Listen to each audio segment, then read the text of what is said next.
Why not show up at Pilate's door on Easter morning? Hi, it's me again. That would have given a huge boost to belief in the risen Christ.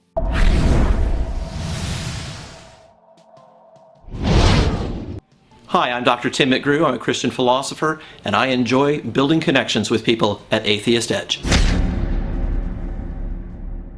If you mock God, your community must kill you immediately. Now, This is on the word of you kill the infidel on the word of one or two witnesses. let me actually go to the passage.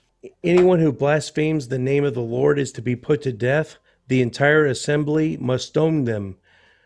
Whether foreigner or native born, when they blaspheme the name, they are to be put to death.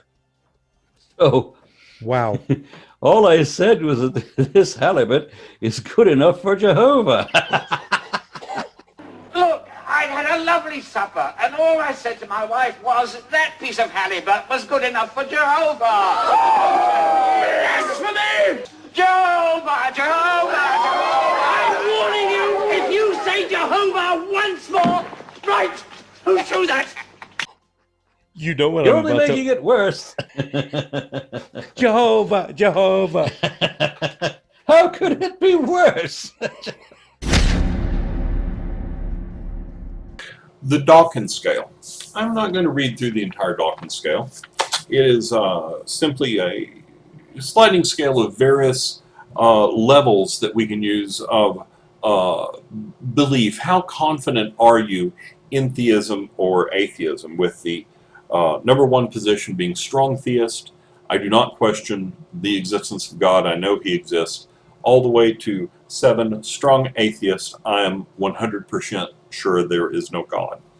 This is a frequent definition used by theists in describing atheism. It's not entirely accurate. We generally do not claim, or most of us do not claim, that there is no God, but rather we lack the belief. But with respect to the Dawkins scale, most self-proclaimed theists fall into the number 1 category, meaning they are 100% sure, while the vast majority of atheists fall into the number 6 category, which is, I don't know for certain, but I think God is very improbable. Setting aside the fact that extremism is generally dangerous, what does this say about the intellectual honesty and open-mindedness of most theists? The claim that most atheists and theists falls into these particular parts of the scale is not supported in the text, and I'm unfamiliar with any sort of polling such as the Pew research that shows these are the relative degrees of belief by believers and not believers. However, at the same time, this does fall into my experience, my anecdotal biased experience. I would offer the idea that those of us active in atheism and religious discussions are frequently suffer from self-selection bias in those who we talk to. A person who is relatively uninterested, who is towards the middle of this sliding scale, may not be motivated to discuss religion with you. It is generally the more fervent, more faithful believer who wants to have these discussions with us atheists.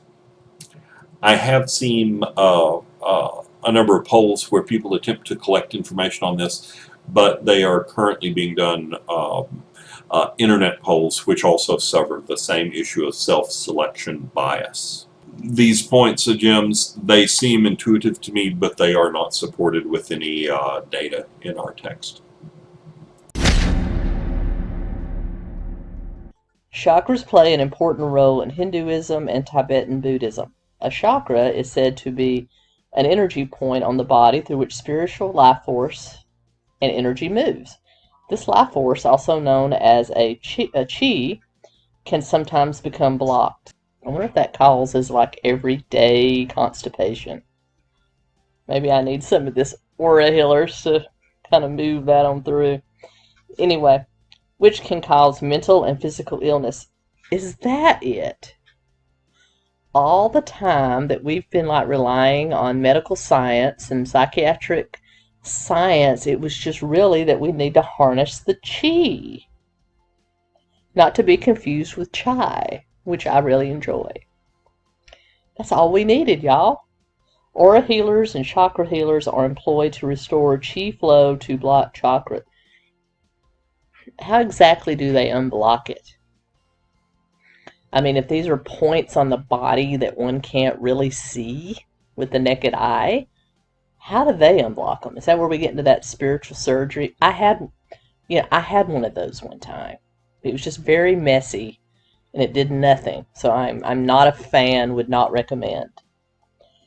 Although the phenomenon has not been proven to exist, you think, in peer-reviewed scientific journals, spiritual healers have become very adept at increasing the flow of your hard-earned money into their pockets. Yeah, just ask Deepak Chopra, Tony Robbins, any of these people that believe on harnessing the energy within, how much that actually pays. It's actually a pretty good career track if you're a shyster.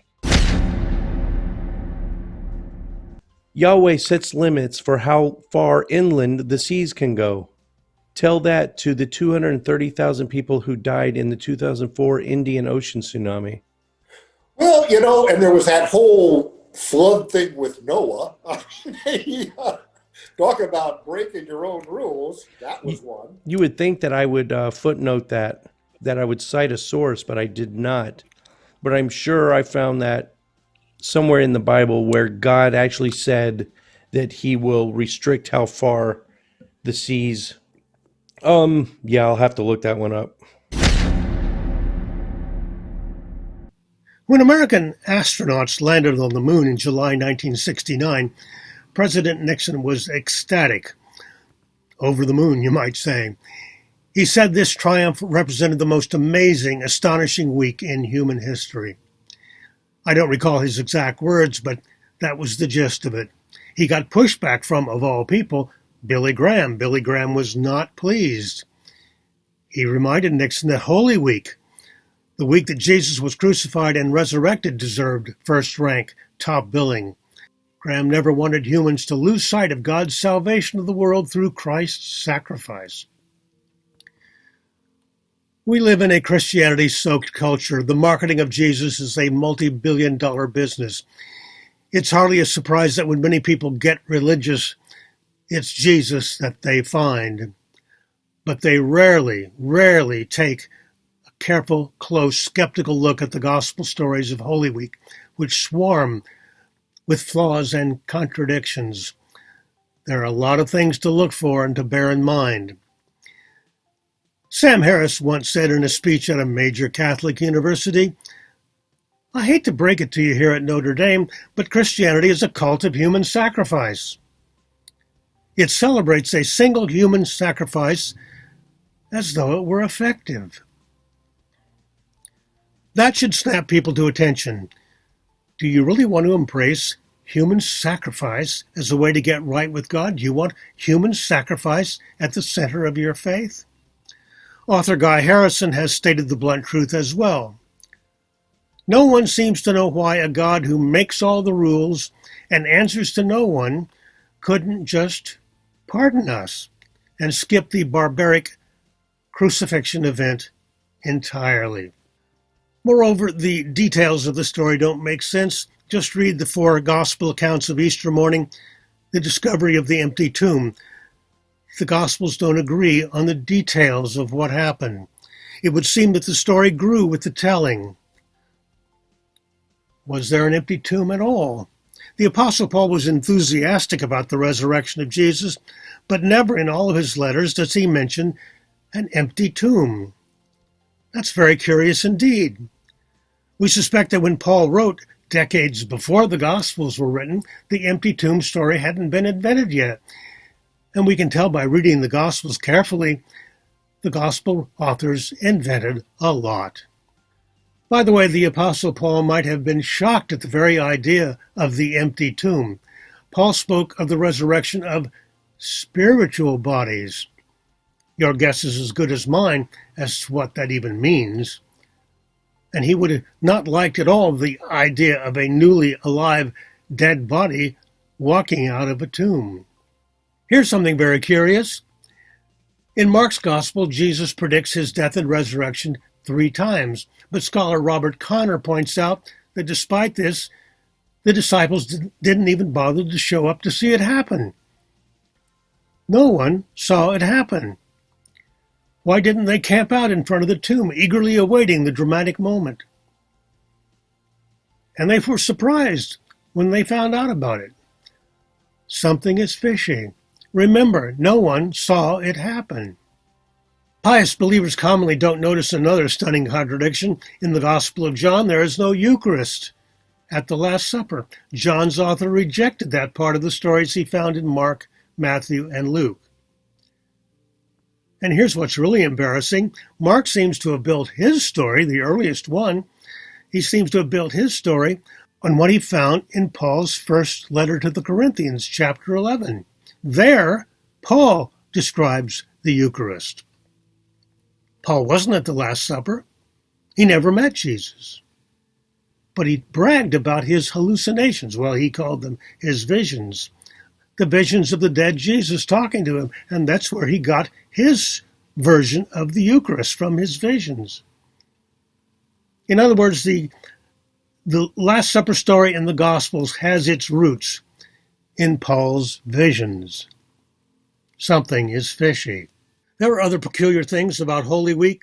Matthew says that when Jesus died, lots of people came alive in their tombs. Then on Easter morning, they walked around Jerusalem. None of the other Gospels report this. Even conservative Christians are willing to call this a tall tale, which only begs the question, maybe the resurrection of Jesus itself is just another tall tale. After all, other cults in the ancient world had dying and rising gods, all the way back to vegetation gods who died in the fall and came alive again in the spring. Something is fishy. Another big hole in the story is Jesus appearing just to friends and disciples. Why not show up at Pilate's door on Easter morning? Hi, it's me again. That would have given a huge boost to belief in the risen Christ. There's been a lot of joking about Jesus and his bad weekend. Died on Friday, came alive again on Sunday morning. Of course, being nailed to a cross is totally brutal. But isn't this cool, getting to come back alive again after what, 36 hours or so? But there's a big flaw, major flaw, and this is the biggest embarrassment of all. The book of Acts in chapter 1 tells us that Jesus ascended to heaven after 40 days. But we know that didn't happen. Above what we know as our biosphere, there was nowhere for him to go, just a sub-zero vacuum pulsing with deadly radiation. So the ascension is a tall tale. It's pure fantasy. The body of the newly alive Jesus never left planet Earth. In other words, he died again. He was buried again. So much for triumphing over death. The New Testament indeed covered up what happened to Jesus. The New Testament theology is hanging by a thin thread indeed. But folks like Billy Graham are devotees of the ancient Jesus mystery cult. They just don't grasp that's what it is. The Jesus cult promised eternal life, as did other cults in the ancient world, and Christianity still does. It's a gimmick that has worked for centuries. But come on, it's time to snap out of it. Just let it go. Give it a rest. Come up with something better to use as part of your religious outlook on the world.